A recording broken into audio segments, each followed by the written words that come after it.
हरि स्मृति सर्व विपद विमोक्षणम। शास्त्राज्ञा करते हैं हरि स्मृति, हरि का स्मरण सर्व विपद, सारी विपत्तियों को विमोक्षणम, दूर कर देता है। जीवन में कभी भी कोई कष्ट आवे, संकट आवे, किसी भी प्रकार का कोई भी संकट हो, उस समय हम क्या करते हैं? हम दर दर भागते हैं, सब जगह भागते हैं, सबसे मांगते हैं कि भाई कोई हमें शांत कर दे, हमारे हृदय को थोड़ी शांति मिले। लेकिन ऐसी परिस्थिति में ठाकुर के सन्मुख बैठो। और कल भी मैंने कहा, पहले दिन भी कथा में मैंने कहा और बार बार कहूंगा, क्योंकि हमारी ब्रज की परंपरा है, रसिक प्रीतम हित चित्त की बातें गिरधारी जी सो कहिए। आपके मन में जो चल रहा है, जो भी भाव है, वो ठाकुर जी से कहो, ठाकुर जी को सुनाओ, अपने हृदय के उद्गारों को ठाकुर जी से कहो। कष्ट है तो ठाकुर जी से, सुख है तो ठाकुर जी से। ठाकुर जी से कहेंगे तो ठाकुर जी जरूर सुनते हैं, आनंदित होते हैं। एक भक्त था, गोपाल जी की बड़ी सेवा करता था, लेकिन उसका एक मित्र था, वो शंकर जी की बहुत सेवा करता था। तो गोपाल जी की जो सेवा करता था वो बेचारा दीनहीन सा था, ज्यादा धनवान नहीं था। शंकर जी की सेवा करता था, वो बहुत धनवान था। दोनों मित्र थे आपस में। एक दिन दोनों बैठे आपस में बात करने लगे, तो शंकर जी की जो सेवा करता था उसने अपने मित्र से कहा, भाई तुम गोपाल जी की सेवा करते हो? बोले हाँ। तुम्हारे गोपाल जी कैसे हैं? तुम पर कृपा ही नहीं कर रहे, तुम्हारे ऊपर कृपा ही नहीं हो रही, अभी भी गरीब हो, अभी भी तुम्हारे यहाँ पर कोई काम धंधा अच्छा चल नहीं रहा है। और मुझे देखो, हम दोनों साथ में ही लाए थे, मैं शिवलिंग लाया था, तुम गोपाल जी लाए थे। मेरी देखो, घर बन गया, व्यापार बढ़िया चल रहा है, बच्चों की शादी हो रही है, सब अच्छा चल रहा है। उसने पूछा मैं क्या करूं? उसने कहा एक काम कर, कुछ दिन को गोपाल जी को रख दे अलमारी में, तू भी शंकर जी की सेवा कर। शंकर जी जल्दी प्रसन्न होते हैं, आनंद देते हैं। उसने कहा ठीक है। गोपाल जी को जाकर के रख दिया एक टेबल पर ऊपर, और शंकर जी ले आया घर में, नर्मदेश्वर, और उनकी सेवा करने लगा। उनका जलाभिषेक करे, दुग्धाभिषेक करे, दुग्धाभिषेक आदि करने के बाद बढ़िया चंदन घिस करके त्रिपुंड लगाया शंकर जी को, और त्रिपुंड आदि लगा करके और बिल्कुल बढ़िया पुष्प आदि चढ़ा करके, बिल्वपत्र चढ़ा करके, अगरबत्ती जला करके और नेत्र बंद करके त्रिपुंड लगा के रुद्राक्ष पर नाम जप करने लगा, ओम नमः शिवाय का जाप करने लगा। गोपाल जी की सेवा छोड़ दी, शंकर जी की सेवा करता है। अब नाम जप करते करते करते करते जैसी माला पूरी हुई, नेत्रों से लगा करके उसने आंख खोल के देखा तो जो अगरबत्ती जलाई थी उसका धुआं वहां जा रहा था टेबल पे बैठे गोपाल जी के पास। तो ऐसा कुछ था नहीं कि ठाकुर जी ने ले लिया हो, अरे अब धुआं है, कहीं भी जा सकता है। लेकिन उसके मन में भावना क्या आई कि बताओ, अब तक इनकी सेवा करता था तो इन्होंने कुछ नहीं किया मेरे लिए, और आज जैसी शंकर जी लेके आया हूं तो उनकी अगरबत्ती का धुआं भी खुद ले रहे हैं, उसको उनको नहीं लेने दे रहे हैं। उसके मन में यह भावना प्रकट हो गई। उठ करके गया और जाकर के बोला, अच्छा अब यहां पर शंकर जी का जो है अगरबत्ती भी स्वयं ले रहे हो, चलो तुमको अलमारी में बंद करता हूं। तो जैसे ही उसने ठाकुर जी को अलमारी में बंद करने को पकड़ा, ठाकुर जी प्रकट हो गए, उसका हाथ पकड़ लिया। जैसे ही ठाकुर जी प्रकट हुए महाराज, उसने दर्शन किया, ऐसा सुंदर स्वरूप, प्रणाम किया, भगवान नमन वंदन। बोले प्रभु आज आपने एक बात सिद्ध कर दी प्रकट होके। बोले क्या? बोले आपको यदि प्रकट करना है तो आपकी सेवा नहीं होनी चाहिए, शंकर जी की सेवा होनी चाहिए, आप उसी से प्रकट हुए। मैंने इतनी सेवा इतने वर्षों तक की, आप कभी प्रकट नहीं हुआ, आज हो गए। ठाकुर जी बोले ऐसा नहीं है कि मैं शंकर जी की सेवा से प्रकट हूं, अच्छी बात है, उनकी सेवा करो, वो भी मेरे आराध्य हैं, मैं भी उनका आराध्य हूं, दोनों एक दूसरे के आराध्य हैं। शंकर जी ठाकुर जी की पूजा करते हैं, ठाकुर जी शंकर जी की पूजा, एक दूसरे की पूजा दोनों करते हैं। मुझे उससे कोई मतलब नहीं है कि तुम उनकी सेवा करो या किसी की करो। मैं आज क्यों प्रकट हुआ? क्योंकि आज पहली बार तुमने ये माना, ये जाना कि मेरी भी नाक है, मैं भी सूंघता हूं। तुमने मुझे मूर्ति नहीं समझा, तुमने मुझे चैतन्य समझा, इसलिए प्रकट हो गया। तुम आज तक, तुम्हारे हाथों में इतनी अंगूठियां हैं, पंचामृत से अभिषेक करते थे, मेरे मुंह पे ऐसे हाथ घुमाते थे, ये भी नहीं सोचते थे मेरी अंगूठी लगती होगी ठाकुर जी को। तुमको लगता था ये पाषाण है, केवल एक मूर्ति है, इसलिए मैं कभी प्रकट नहीं हुआ। लेकिन आज तुम्हारे भीतर जो चैतन्यता प्रकट हुई ना, कि ये भी सूंघते हैं, ये भी चैतन्य हैं, इनकी भी नाक होती है, तुम्हारे भीतर चैतन्यता आई तो मैं प्रकट हो गया। विश्वास हो, ठाकुर जी प्रकट होते हैं। कुंती ने कहा मुझे संकट दे दो प्रभु। भगवान बोले क्यों चाहिए संकट?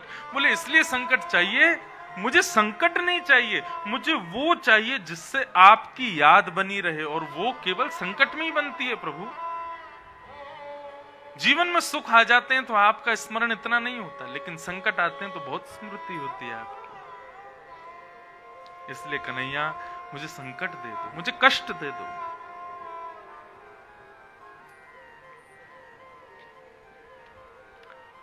भगवान ने हृदय से लगाया, दुख में सुमिरन सब करें, सुख में करे न कोई, जो सुख में सुमिरन करे तो दुख काहे को होए। जब जीवन में सुख आता है तो हम लोग भागते हैं उसको सेलिब्रेट करने के लिए, उसका मनोरंजन बनाने के लिए, उसको उत्साहवर्धन करने के लिए ठाकुर जी के पास नहीं जाते। लेकिन जब जीवन में कष्ट आता है तो दर दर भटकेंगे, दर दर अपने पूछेंगे बाबा लोगों से क्या करना चाहिए, हमें बता दो, क्या करें, कैसे करें। नहीं, कष्ट की घड़ी को सदा सर्वदा एक परीक्षा समझो। और मैंने शायद पहले दिन की कथा में कहा था कि कक्षा में जिस बालक की परीक्षा नहीं लेता ना अध्यापक, जरूर उस बालक में कोई कमी है कि अध्यापक उसकी परीक्षा नहीं ले रहा है। परीक्षा उसी की ली जाती है जो कक्षा में आता है, जो विद्यार्थी है, जिसको जीवन में कुछ उपलब्धियां प्राप्त करनी है, उसको परीक्षा देनी ही पड़ती है। स्वामी विवेकानंद कहते हैं एक दिन भी यदि बिना परीक्षा के आपका निकल रहा है ना, तो आप कहीं ना कहीं गलती कर रहे हो। ठाकुर जी रोज एक परीक्षा प्रकट कर दें सामने। सुखमय जीवन सदा सर्वदा किसी का भी नहीं होता। आगे भागवत में आएगा, सुखाय कर्माणि करोति लोको नते सुखम्मान्यदुपारमंबा विंदेत भूयस तदैव दुखम यदत्र युक्तम भगवान वदेन्नः। सुख की कामना के लिए प्रत्येक मानव कर्म करता है, लेकिन क्या उसको सुख मिलता है? नहीं मिलता। सब दुखी। क्यों दुखी हैं? भोजनालय में भोजन मिलता है, भोजनालय में पढ़ने को किताब नहीं मिलती। पुस्तकालय में पढ़ने को पुस्तक मिलती है, वहां भोजन नहीं मिलता। कार्यालय में कार्य किए जाते हैं, वहां पर सोया नहीं जाता। ठीक वैसे ही ये संसार एक दुखालय है, यहां पर सुख नहीं मिलता। कौन है सुखी संसार में? जो हरि स्मृति में रहता है, जो ठाकुर जी का स्मरण करता है, ठाकुर जी का स्तवन करता है, वो सुखी है। दीन कहे धनवान सुखी, धनवान कहे सुख राजा को भारी, राजा कहे महाराजा सुखी, महाराजा कहे सुख इंद्र को भारी, इंद्र कहे चतुरानन को सुख, ब्रह्म कहे सुख विष्णु को भारी, पर तुलसीदास विचार कहे हरि भजन बिना सब जीव दुखारी। अपना कर्म करो, लेकिन उस कर्म के साथ हरि स्मृति सदा सर्वदा अपने पास रखो। हरि स्मृति सर्व विपद विमोक्षणम, हरि स्मृति सदा रखो। और जो कुछ भी जीवन में हो रहा है उसके प्रति ठाकुर जी से बस ये कहो, शायद ठाकुर जी मेरे लिए अच्छा होगा इसलिए हो रहा है, ऐसा मान करके उस हर पल को जियो, काटो। कुंती ने भगवान की स्तुति गाई, और स्तुति गा करके कुंती ने जब प्रणाम किया तो भगवान बोले अब मैं चलूं, मैं प्रस्थान करूं। मेरे भी पत्नी है, बच्चे हैं, मुझे भी याद आ रही है। कुंती बोली हाँ आप जाओ द्वारिका। भगवान रथ पर बैठ करके जैसे ही आगे बढ़ने लगे तो युधिष्ठिर रोने लगा। भगवान बोले अब तुमको क्या हो गया, तुम क्यों रो रहे हो? युधिष्ठिर कह रहा है वालद्विज स्विहन मित्र पितृभ्रातृ गुरुद्वह नमिष्यानिर्यान् मोक्षो यापि वर्षायुतायुतैः।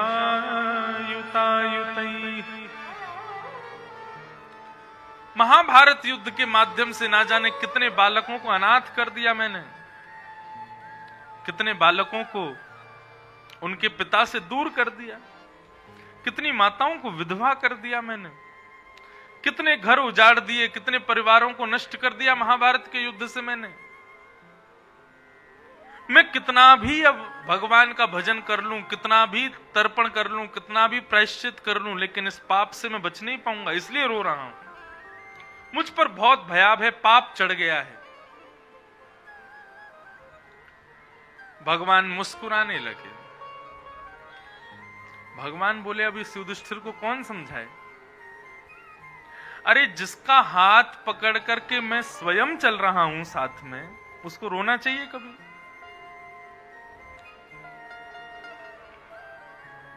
मां जो होती है ना, कई बार बालकों को जब स्नान कराती है, छोटा सा जब बालक होता है, मां बड़ी बुरी तरह स्नान कराती कभी कभी, उसको उल्टा करके, और महाराज उसमें दह रगड़ा मारेगी, रोता है, चिल्लाता है, लाल पड़ जाता है, लेकिन मां रुकती नहीं है, उसको नहलाती है। देखने वाले को लगता है कि ये कितना कष्ट दे रही है, लेकिन वो बालक फिर भी उसी के पास ही सुखी रहता है, उसी के पास ही प्रसन्न रहता है। क्यों? क्योंकि मां है, मां के प्रति एक विश्वास होता है। वो कितना भी मार रही है, कितना भी जोर से मेरे को नहला रही है, लेकिन मेरा ख्याल यही रखती है। ये बालक के अंदर एक विश्वास है। युधिष्ठिर से भगवान ने संपूर्ण महाभारत युद्ध करवाया, पांडवों से करवाया, सबको विश्वास है, लेकिन युधिष्ठिर को विश्वास नहीं हो रहा है कि मैंने जो किया वो ठीक किया। युधिष्ठिर को अभी भी आत्मग्लानि हो रही है। भगवान गीता में अर्जुन को समझाते हुए कहते हैं ये आत्मग्लानि जो होती है ना, ये गलत करने से पहले होनी चाहिए, बाद में नहीं होनी चाहिए। कोई कार्य क्रियान्वित करो, उससे पहले तुमको हो कि यार ये गलत हो रहा है, ये नहीं करना चाहिए, वो तो ठीक है, लेकिन क्रिया हो गई, सब खत्म हो गया, उसके बाद तुम आत्मग्लानि करो, ये उचित थोड़ी है। अर्जुन को युद्ध से पहले आत्मग्लानि हो रही थी, भगवान ने उसको गीता का उपदेश दिया। अब युधिष्ठिर को तो सब कुछ हो गया, तब आत्मग्लानि हो रही है। भगवान कह रहे अब सोचने से क्या फायदा, क्या सोच करे पागल मनवा, जो बीत गया सो बीत गया।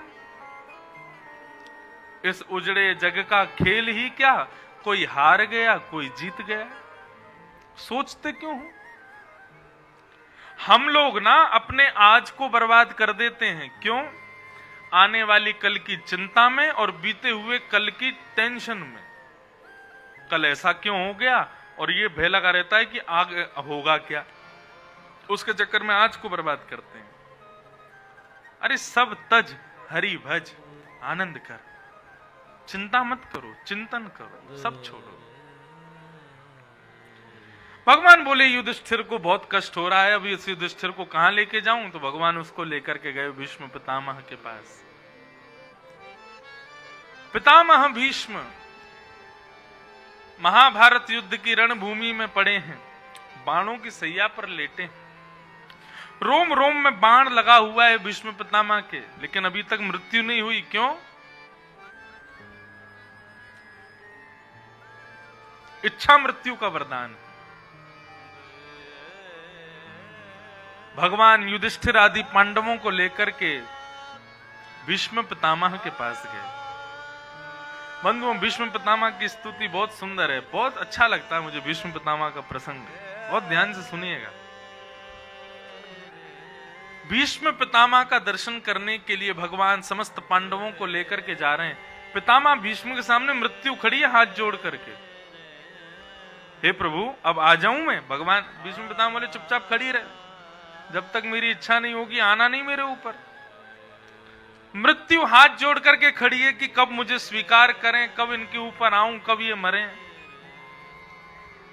लेकिन पितामह भीष्म एकांतिक मति एक चित्त होकर के बैठे हैं और इंतजार कर रहे हैं। बोले ऐसे नहीं मरूंगा, जब श्याम सुंदर सामने खड़े होंगे तब उनको देखते देखते अपने प्राणों का त्याग करूंगा।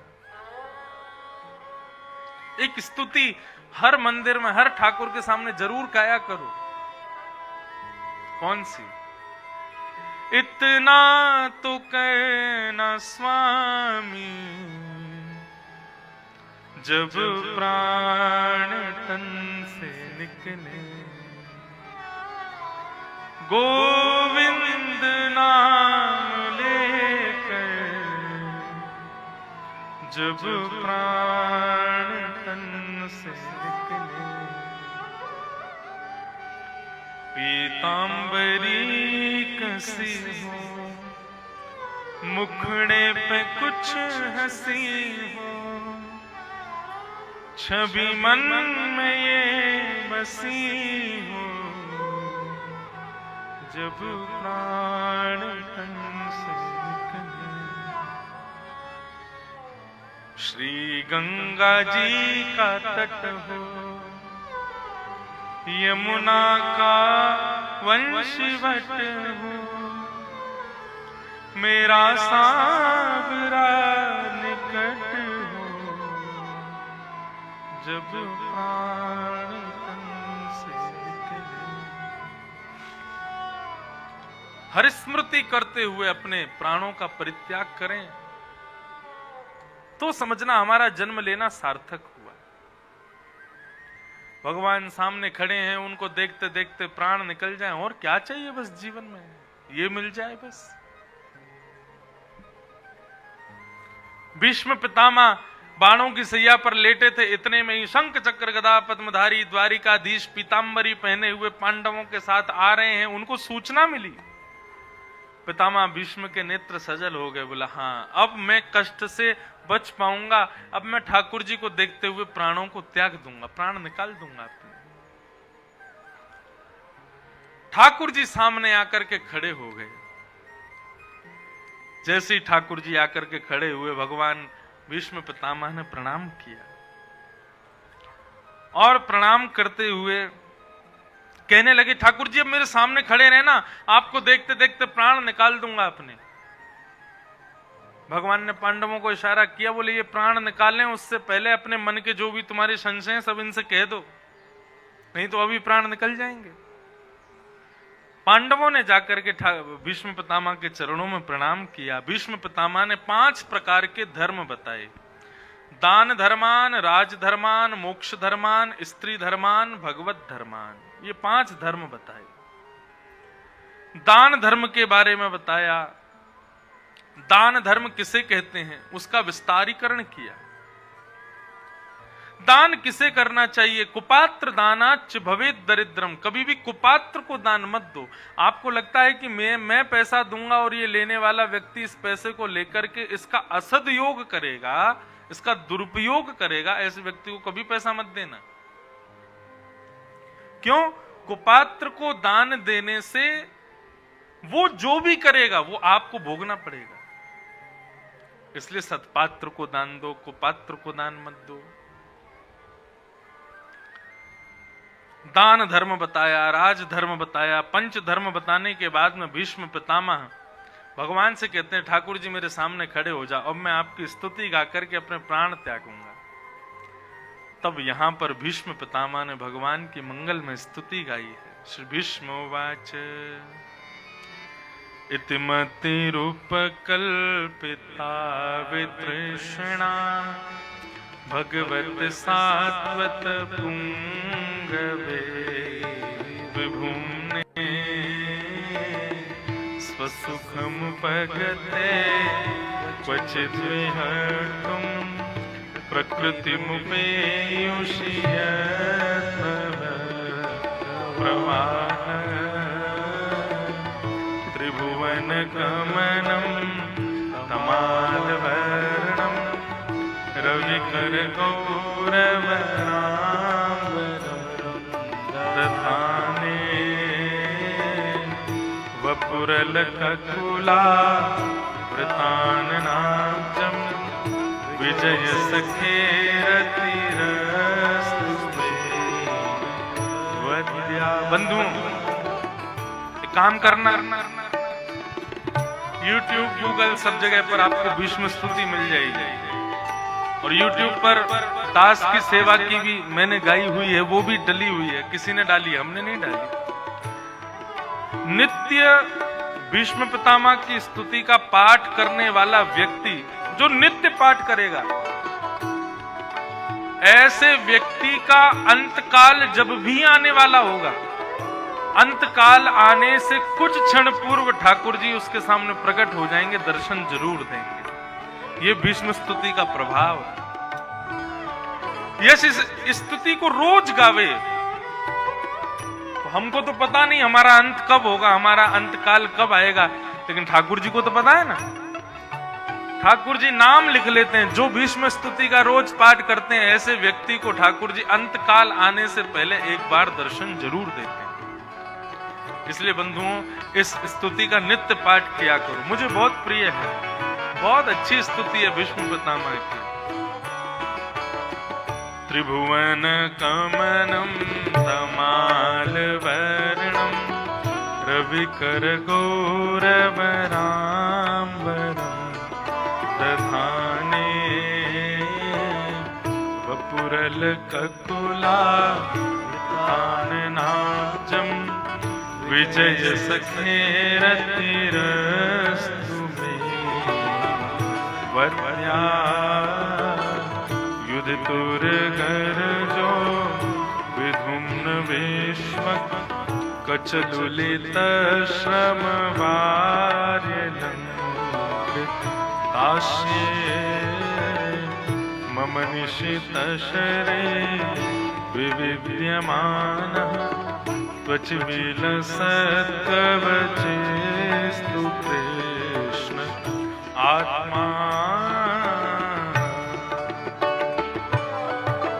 स्तुति तो बहुत बड़ी है भीष्म पितामह की, लेकिन भीष्म पितामह क्या कह रहे हैं अपनी स्तुति के भाव से? बहुत सुंदर भाव।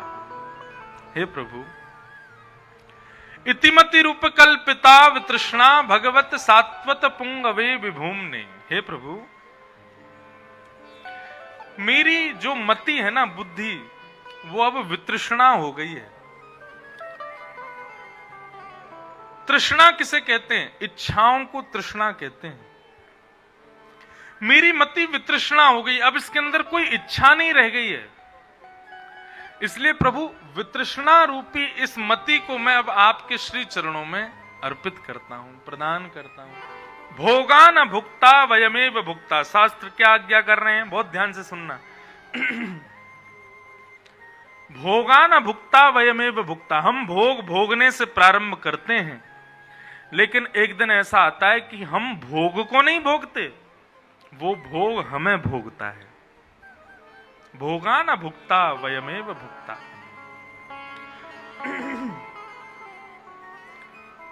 3 इंच की होती है सिगरेट, इतनी बड़ी, लेकिन हमारी 3 मन की काया को चिता में जलाने की पूरी सामर्थ्य रखती है सिगरेट, 3 इंच की सिगरेट।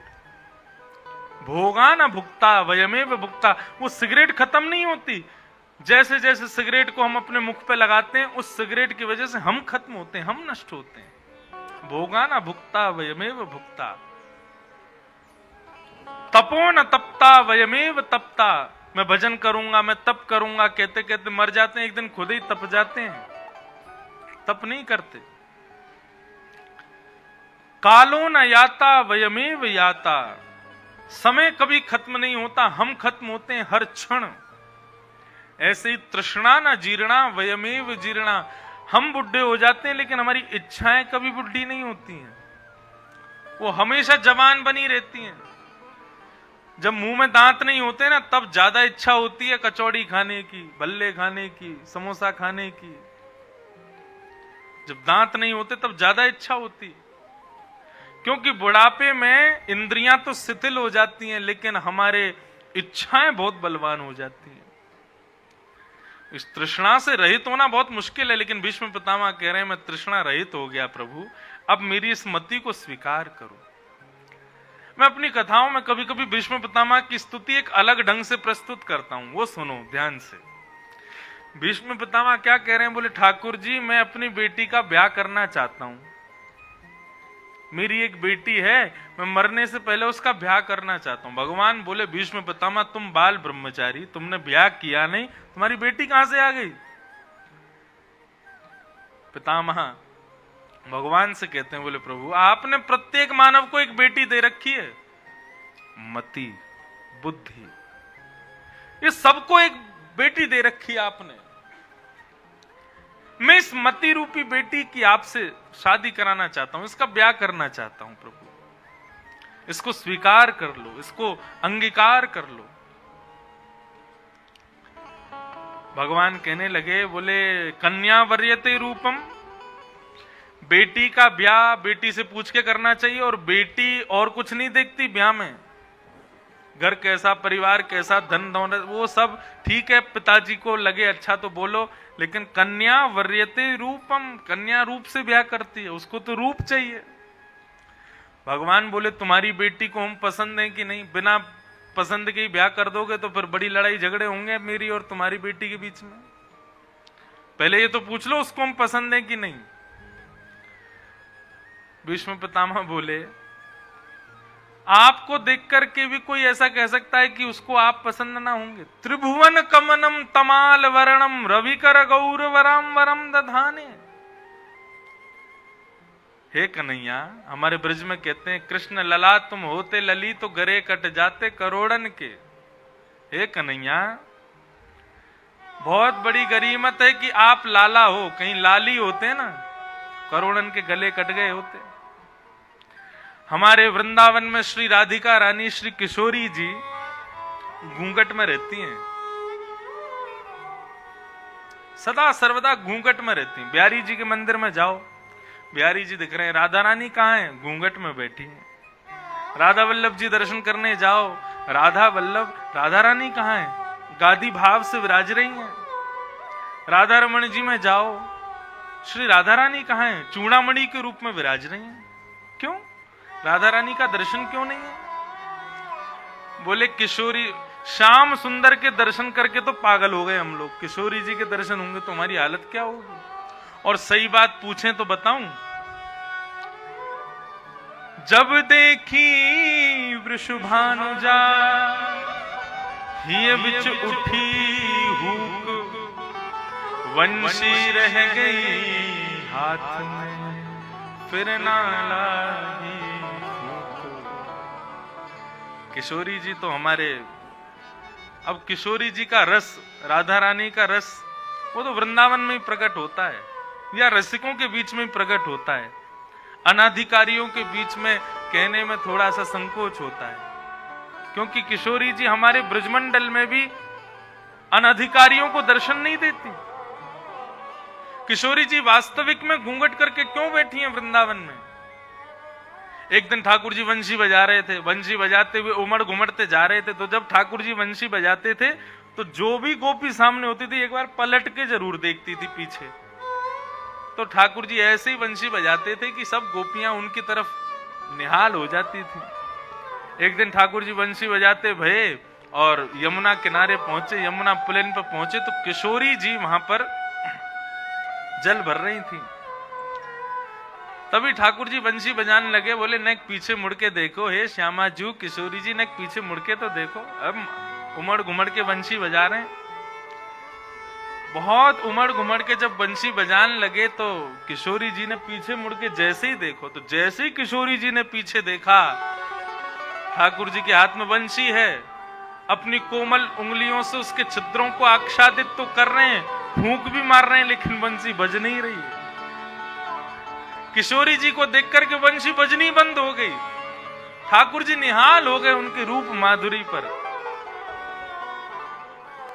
किशोरी जी बोली कावे हो बंशी क्यों ना बज रही? बोले कहा करूं आपको रूप ऐसा है कि या रूप पर कोटि कोटि वारी जाऊं कहा करूं।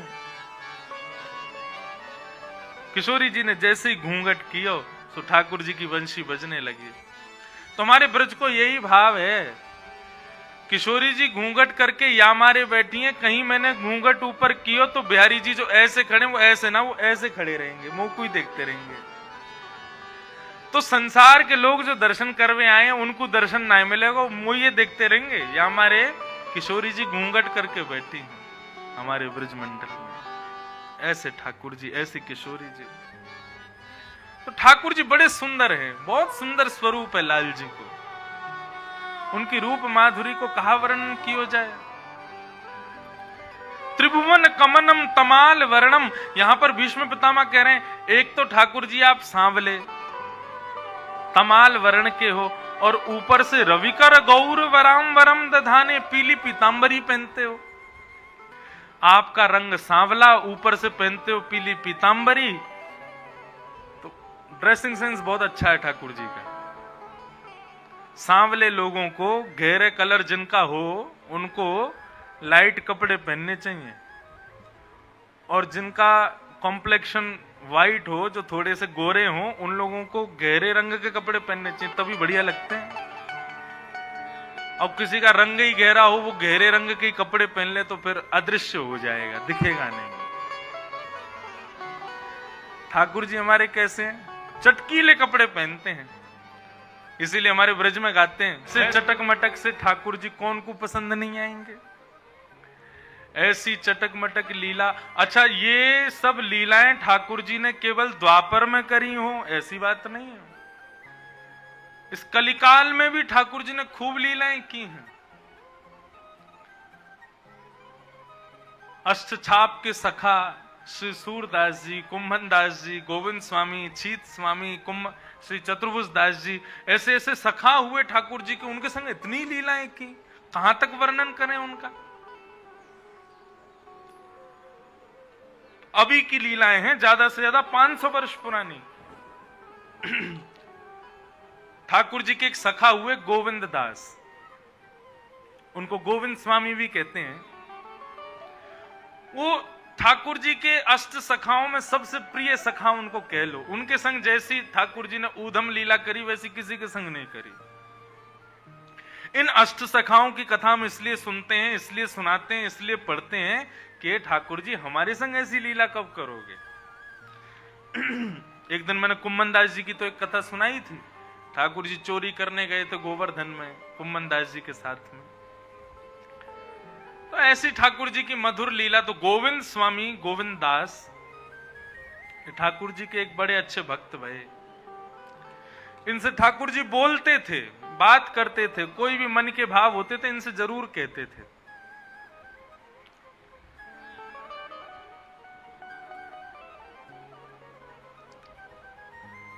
एक दिन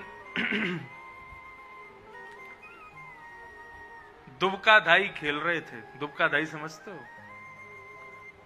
एक व्यक्ति जो है वो सबको ढूंढता है, बाकी सब लोग छुप जाते हैं।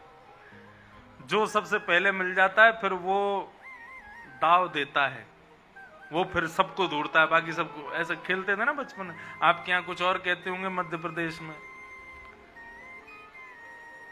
लुक्का छुपी है, लुक्का छुपी। हाँ, ज्यादा ही बिलायती हो सब रे। हमारे ब्रज में तो दुबका धाई बोले। दुबका धाई। तो एक दिन ठाकुर जी गोविंद स्वामी के संग में, और भी सखा थे, सबके संग में बैठ करके और दुबका धाई खेल रहे थे। तो गोविंद स्वामी की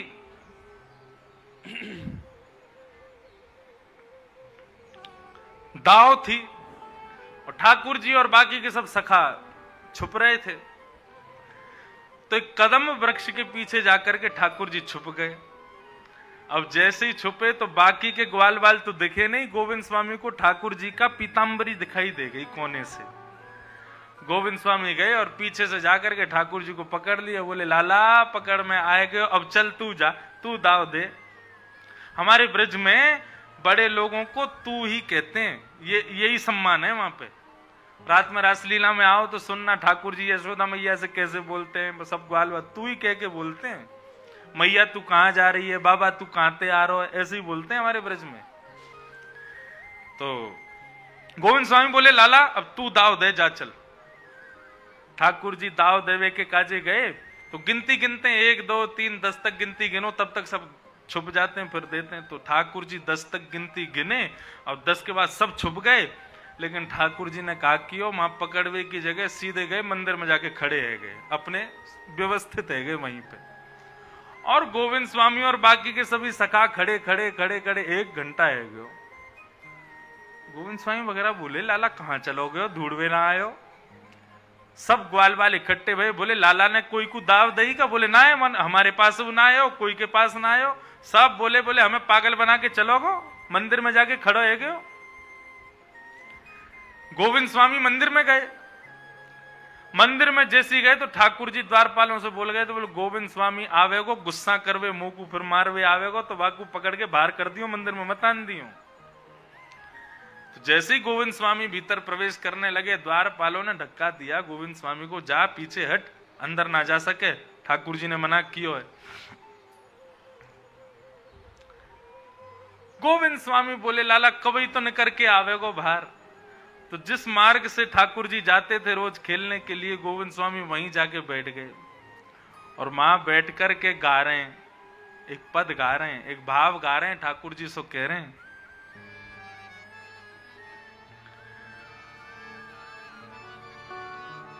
ये वो पद है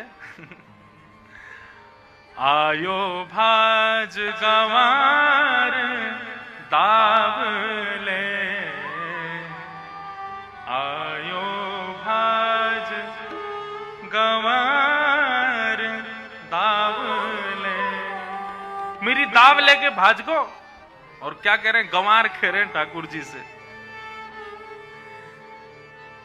खोल के बार धस्यो घर भीतर और सिखाली लंगवार। किवाड़ खोल के खुद तो भीतर घुस गए और अपने द्वारपालन को बाहर खड़ो कर दियो डंडा लेके, मुंह को मारवे के काजे। अरे लाला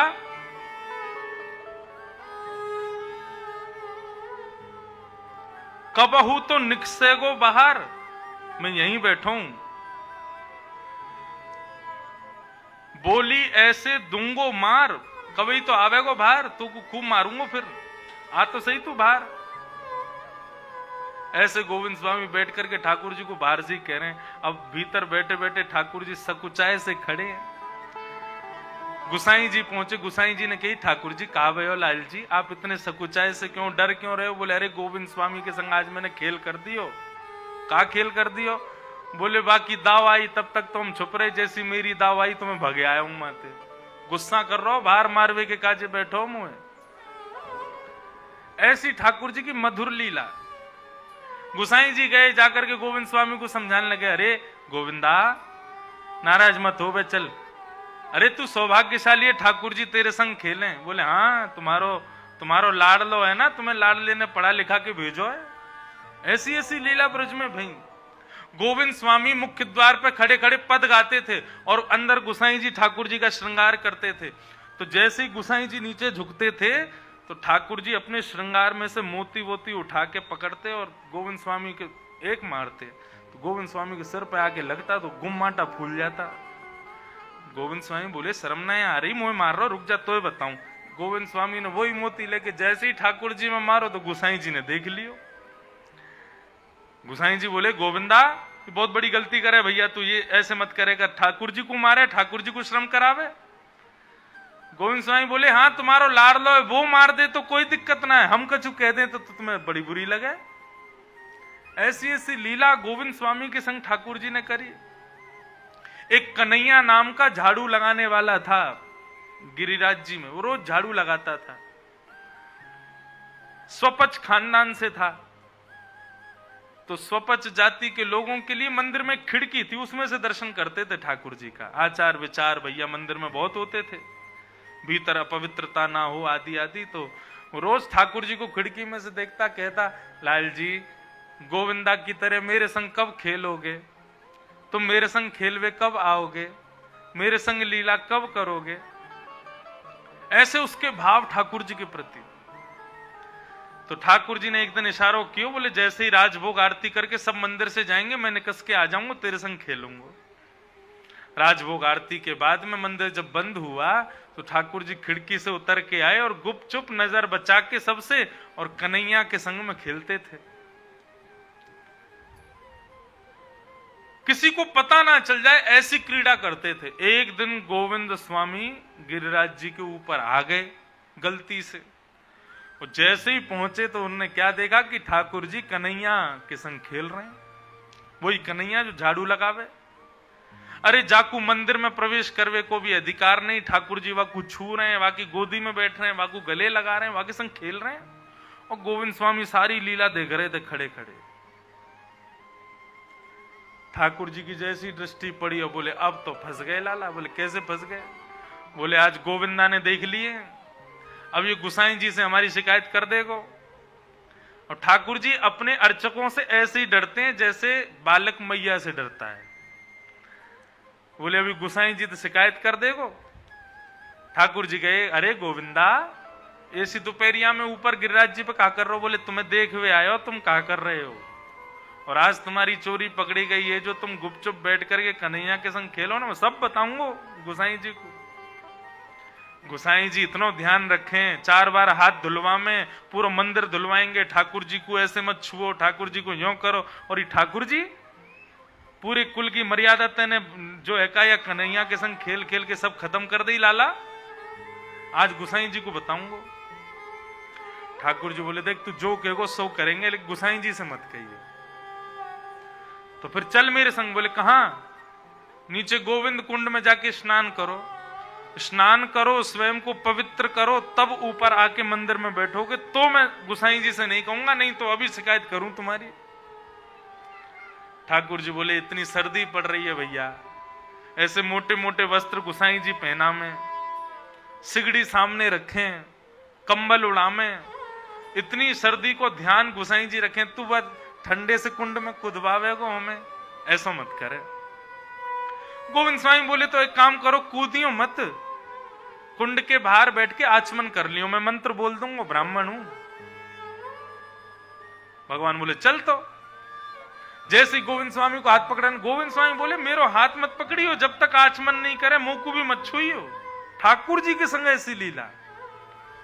ठाकुर जी नीचे उतर करके आए, गोविंद कुंड में जैसी आचमन करने लगे, अपवित्र पवित्रो वा सर्वावस्थांगतो पिवाह। गोविंद स्वामी बैठे बैठे मंत्र बोल रहे थे, केशवाय नमः, माधवाय नमः। जैसे ही गोविंदाय नमः आया, गोविंद स्वामी ने पीछे से धक्का दे दिया ठाकुर जी को, ठाकुर जी गोविंद कुंड में कूद पड़े। ऐसी ऐसी लीला गोविंद स्वामी के संग में ठाकुर जी ने करी। तो ये सब लीलाएं ठाकुर जी आज भी करते हैं, किसी ना किसी भक्त के साथ कर रहे होंगे कहीं पर, हमको अनुभव नहीं हो रहा है, लेकिन हम बने तो सही ऐसे कि ठाकुर जी हमारे संग लीला करें, कोई भाव ऐसा दिखावें। आज भी ठाकुर जी चटक मटक ही हैं, लेकिन उनके लिए हम बने तो सही, उनके योग्य तो बने। भीष्म पितामह भगवान की स्तुति गा रहे हैं, और स्तुति गाते हुए भीष्म पितामह ने भगवान के चरणों में प्रणाम किया, अपने प्राणों का परित्याग किया। ठाकुर जी के श्री अंग में भीष्म पितामह के प्राण ज्योति विद्यमान हो गई। बोलो भक्तवत्सल भगवान की जय। भीष्म पितामह की स्तुति कई बार मैंने विस्तार से कही, लेकिन आज उसको प्रणाम करके कथा के क्रम तक मैं पहुंचूं। कल कथा में जन्मोत्सव होगा ठाकुर जी का, इसलिए सब बढ़िया तैयार होके आना, पीले पीले वस्त्र पहन करके आना, बढ़िया आनंद होगा। और ये सोच के मत आना कि हम लोग सालीवाड़ा जा रहे हैं, कल तो वृंदावन जा रहे हो, ऐसा भाव रख के आना, कल खूब आनंद होगा। क्या हुआ? अरे हाँ, कल नहीं है जन्मोत्सव, जन्मोत्सव परसों है, क्योंकि यहाँ कथा 8 दिन की है ना, 7 दिन की कथा में चौथे दिन होता है, लेकिन यहाँ परसों होगा। तो फिर भी कल सज धज के आ जाना, क्या बुराई है, आना तो है ही है, ठाकुर जी की कथा तो हो ही रही है। तो महाराज भीष्म पितामह ने भगवान की मंगल स्तुति गाई और स्तुति गाते हुए ठाकुर जी के श्री चरणों में अपने प्राणों को विलीन कर दिया। भगवान द्वारिका लौट करके चले गए और यहां कुछ महीनों बाद उस बालक ने जन्म लिया जिस बालक की भगवान ने गर्भ में प्रवेश करके रक्षा की।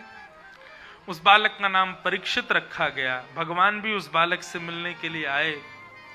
अर्जुन भगवान को छोड़ने के लिए द्वारिका गए। हर बार तो अर्जुन 10-15 दिन में आ जाते थे, लेकिन इस बार महीनों बीत गए, अर्जुन लौट करके नहीं आए। युधिष्ठिर आदि सब बड़े चिंतित हो गए कि अर्जुन कहां चले गए।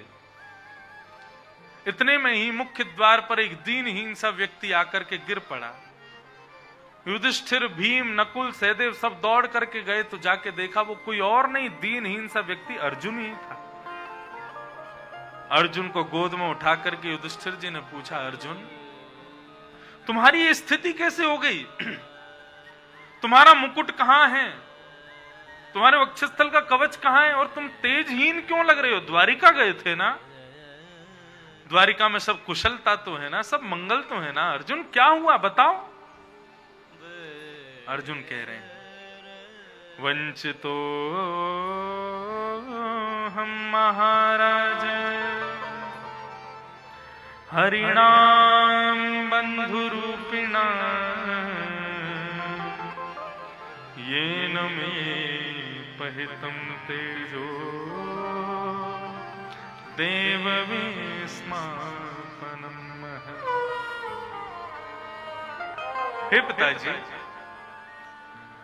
सदा सर्वदा हम पांडवों की छाया की तरह रक्षा करने वाले योगेश्वर कृष्ण हमारे सखा, हमारे मित्र, हमारे भाई, हमारे बंधु, हमारे सर्वस्व हमें छोड़ के चले गए, अपनी लीला संवरण करके चले गए। पिताजी स्वयं तो गए, मेरा तेज भी अपने साथ लेकर के चले गए। जिस गांडीव धनुष का सदैव मुझे एक अभिमान रहता था, उस गांडीव धनुष के भी बल को लेकर के चले गए। वो कन्हैया हमें छोड़ के चले गए।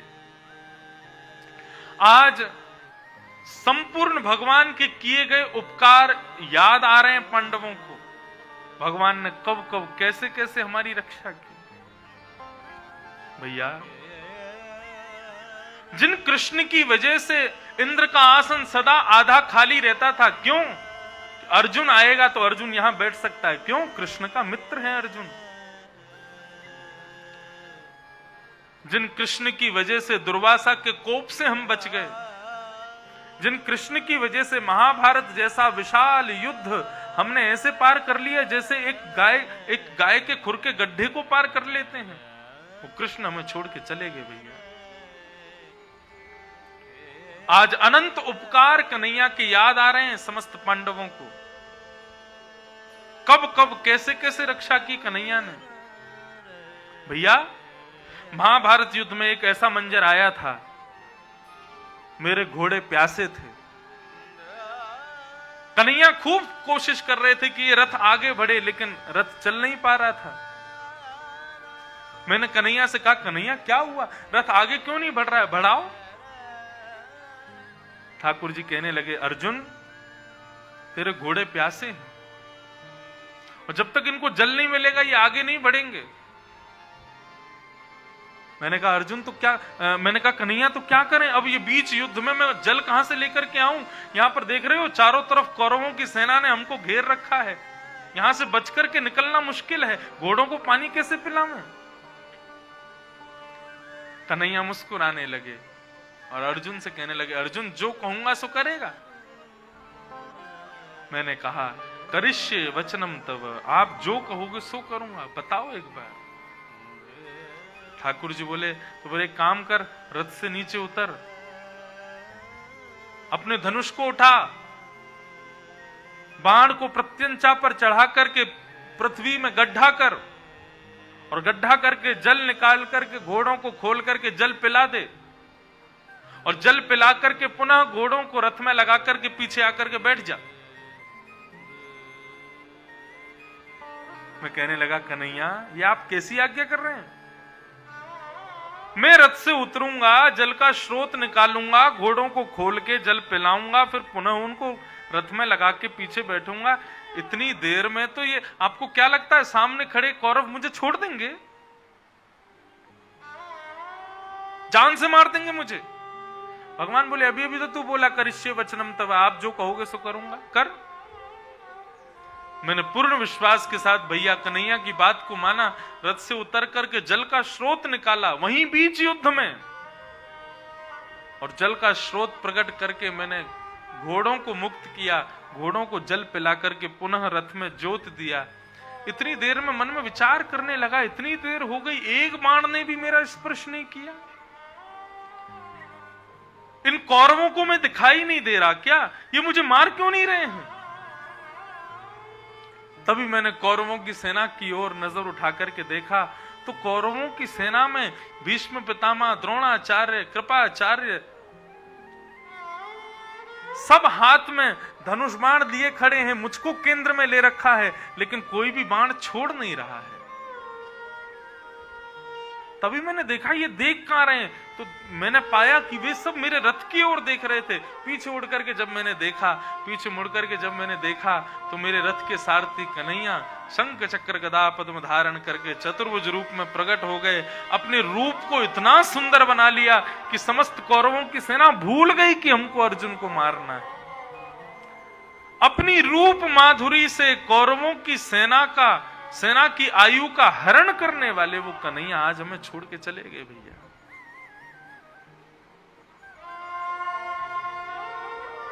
महाभारत का एक प्रसंग बड़ा सुंदर है।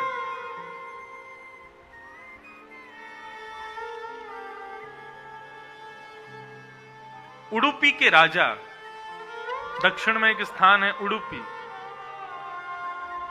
वहां के राजा महाभारत युद्ध में पांडवों के पक्ष से लड़ने के लिए आए थे। तो उडुपी के राजा ने अपनी सेना पांडवों को प्रदान कर दी, स्वयं युद्ध में नहीं आए। स्वयं कहां रहे? बोले कि महाराज इतने सारे लोग युद्ध करेंगे, इतने सारे लोग लड़ेंगे, इतने लोगों का भोजन कौन बनाएगा? भगवान बोले तो फिर आप क्या करेंगे? बोले मैं भोजन बनाने की सेवा मेरे हाथ में दे दो। जितने भी लोग यहां युद्ध करेंगे महाभारत में, उन सबकी भोजन सेवा मैं संभालूंगा। उडुपी के राजा। और आधी सेना उन्होंने युद्ध के लिए दे दी, आधी सेना उन्होंने रसोई घर में लगा ली अपने साथ। तो उडुपी के राजा ने महाभारत युद्ध के बाद बहुत बड़ा मंदिर बनवाया ठाकुर जी का उडुपी में। आज भी दर्शन होते हैं वहां ठाकुर जी के। तो उनका मंदिर बनवाया, किस भाव से बनवाया? क्योंकि उसने परब्रह्म का दर्शन किया था महाभारत में। कैसे? तो कथा ऐसे आती है कि उडुपी के राजा जब भोजन बनाते थे तो वो केवल उतना ही भोजन बनाते थे जितनी सेना होती थी। अब सेना तो रोज कम होती थी, रोज मारे जाते थे सैनिक। इनको कैसे पता होता था कि आज कितने मरेंगे, कौन मरेगा, कैसे मरेगा?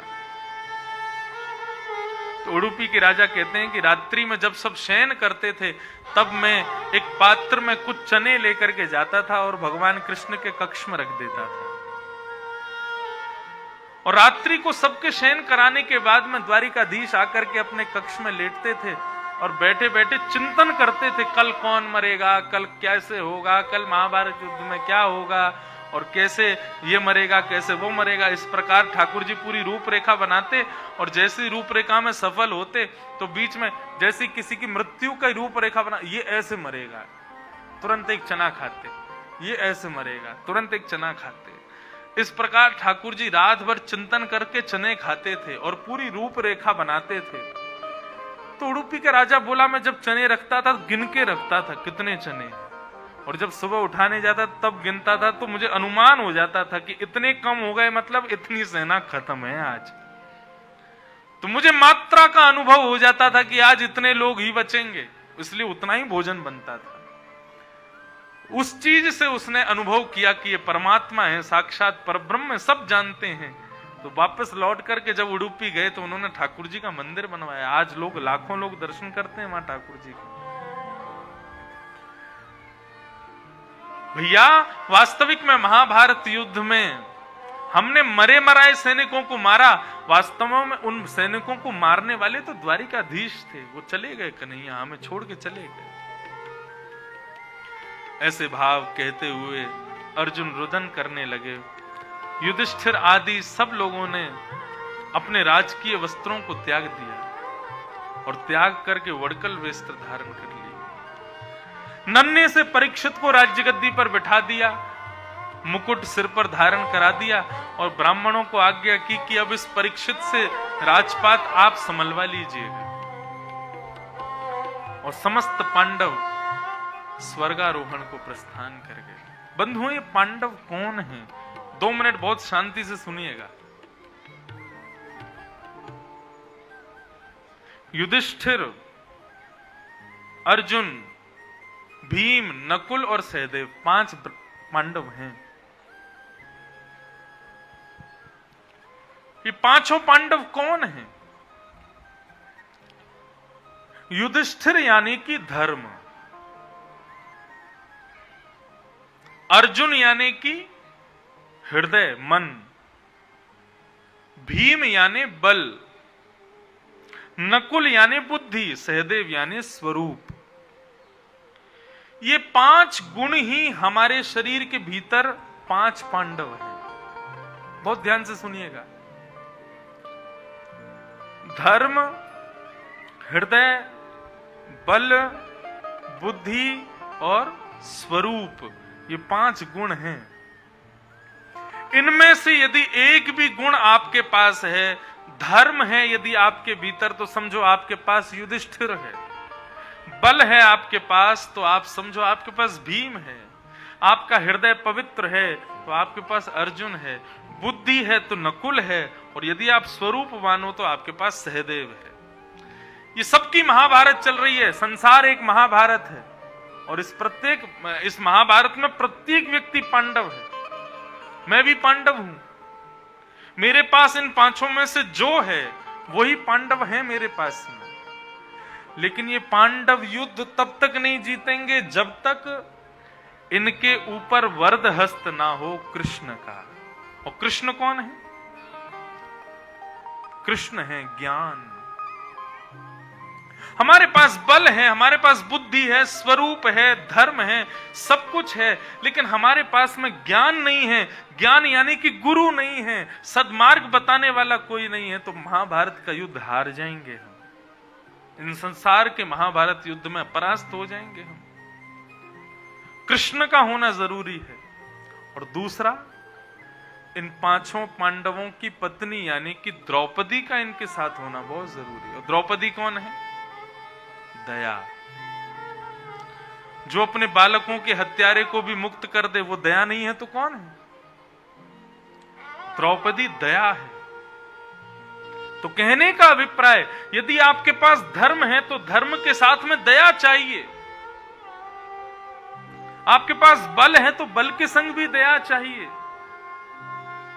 आप स्वरूपवान हैं तो स्वरूप के साथ भी दया होनी चाहिए, नहीं तो रूप गर्विष्ठ हो जाओगे।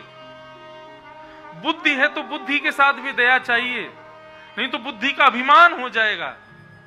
धर्म के साथ दया नहीं होगी। जो धर्म के नाम पे अधर्म करते हैं, बलि चढ़ाते हैं, निर्दोष जीवों को मारते हैं, क्यों मारते हैं? क्योंकि उनके अंदर दया नहीं है, उनके अंदर ज्ञान नहीं है।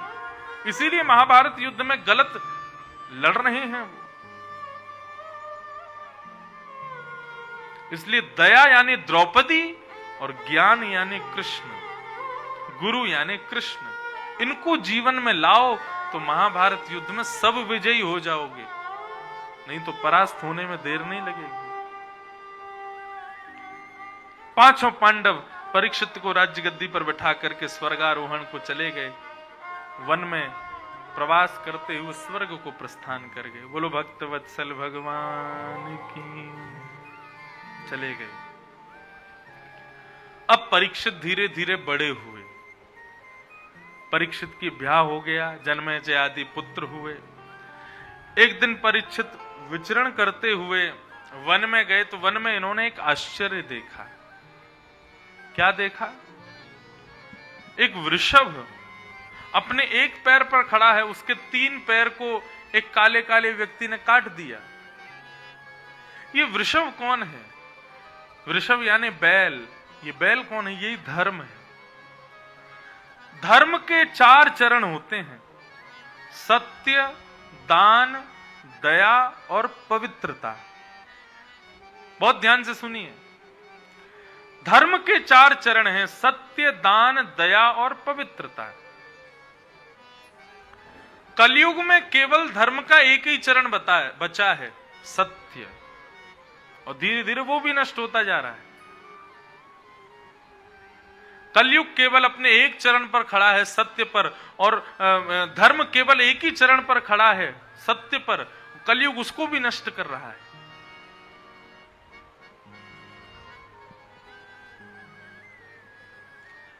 परीक्षित जी महाराज तलवार निकाल करके उस काले व्यक्ति के पीछे दौड़े। कौन हो तुम, क्या कर रहे हो? उसने कहा महाराज मैं कलयुग हूं। बोले कलयुग यहां क्या कर रहा है? बोले सतयुग जाता है, द्वापर आता है, द्वापर त्रेता जाता है, त्रेता आता है, त्रेता जाता है, द्वापर आता है, द्वापर गया तो मेरी बारी, अब मैं आ गया। परीक्षित जी बोले तो द्वापर खत्म हो गया? बोले हाँ, ठाकुर जी के जाते ही द्वापर चला गया था, अब मेरी बारी है, मैं कलयुग हूं।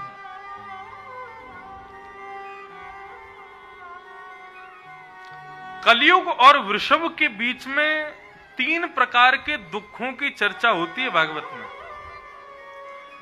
दुख कितने प्रकार के हैं? 3 प्रकार के।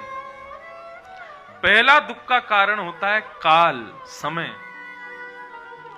दूसरा दुख का कारण है कर्म, और तीसरा दुख का कारण है स्वभाव। कई बार हम कुछ गलत नहीं करते, लेकिन हमारे जीवन में फिर भी दुख आ जाते हैं। उसे कहते हैं काल का दुख, समय का दुख। अब कोरोना का किसी ने क्या बिगाड़ा था? किसी ने कुछ नहीं बिगाड़ा, लेकिन पूरे विश्व पर आया, सब दुखी हो गए। इसे कहते हैं काल का दुख।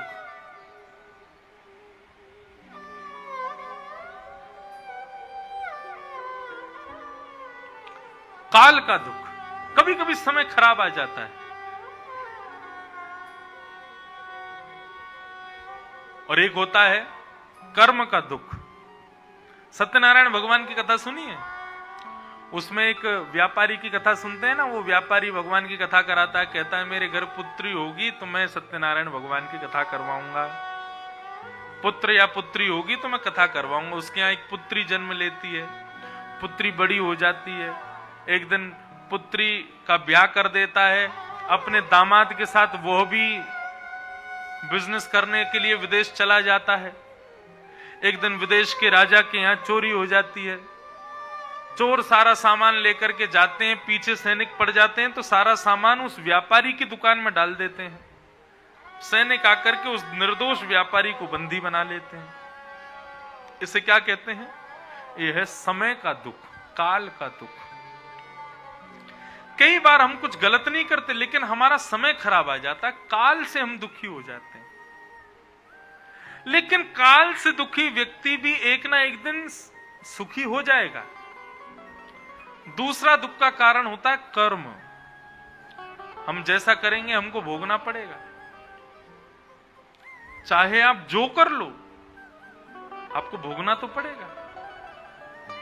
लोग गलत करने के बाद में कह देते हैं होई सोई जो राम रचि राखा, वही होता है जो राम जी चाहते हैं। लेकिन ये क्यों भूल जाते हैं? कर्म प्रधान विश्व रचि राखा, जो जस करहि सो तस फल चाखा। कर्म का दुख, पहला काल का दुख, दूसरा कर्म का दुख। जैसा करोगे भोगना तो पड़ेगा। और तीसरा होता है स्वभाव का दुख। स्वभाव का दुख बोले तो वे वजह आदमी दुखी रहता है। एक व्यक्ति अपने 3 बालकों को लेकर के पार्क में घूम रहा था। दूसरे व्यक्ति ने कहा ये तीनों बालक आपके हैं?